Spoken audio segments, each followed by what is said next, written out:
Hey everybody, it's Jeff from BKNOFF Broncos. So I have a question for you. How many of you are aware that you have a cabin filter in your Bronco? As a matter of fact, the majority of vehicles have a cabin filter, and it makes your air cleaner going through the charcoal. Also keeps a lot of the particles in the air, the cotton from the cottonwoods, bugs, so on and so forth that come in as it enters the vehicle. So they started putting these in. With the environment that most of us have our Broncos in, there's a lot of dust.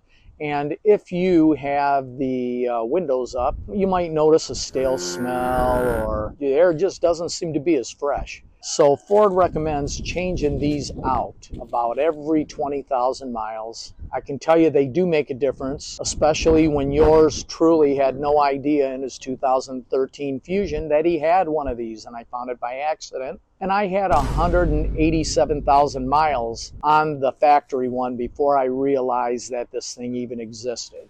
Why don't we go over there and see what a simple procedure it is and change this out.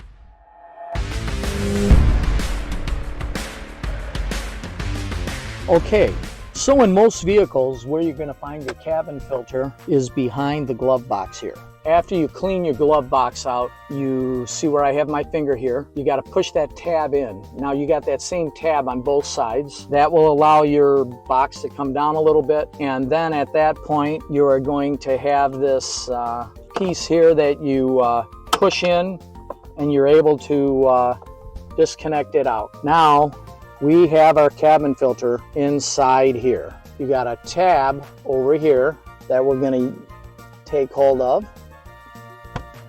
Pull that open on the door, pull that out. So now that we remove that door here, this is our filter. We're going to pull it out. As you can see, there's a lot of cotton type debris, and you can obviously see in the pleats how dirty it is. What we're going to do now is we are going to replace it with a new one.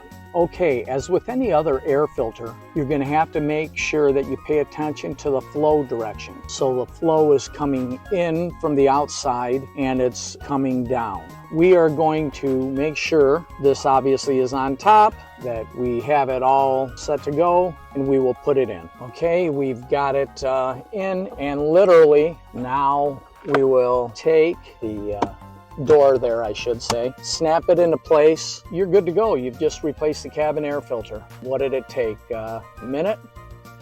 One thing I'll point out is that don't freak out if your glove box does come off, because it can. To put everything back into place, it's just a reverse procedure. We are going to put the lever in there. Just push on that little gear inside there as you're pushing this lever through, and then you'll have to push in these tabs as you did when you were trying to release it, and you're going to be good to go. All right, everybody, as you saw, it's a very simple procedure. Help you breathe a little better. There's multiple cabin air filters out there. I bought one that was fairly inexpensive because one filter in there is going to be a lot better than no filter in there. It was two for probably about $20, $25, somewhere in that price range. I'll leave a link down below. Another job that pretty much anybody can do. Please like the video. If you have any questions, drop them below in the description. Subscribe to the channel by all means,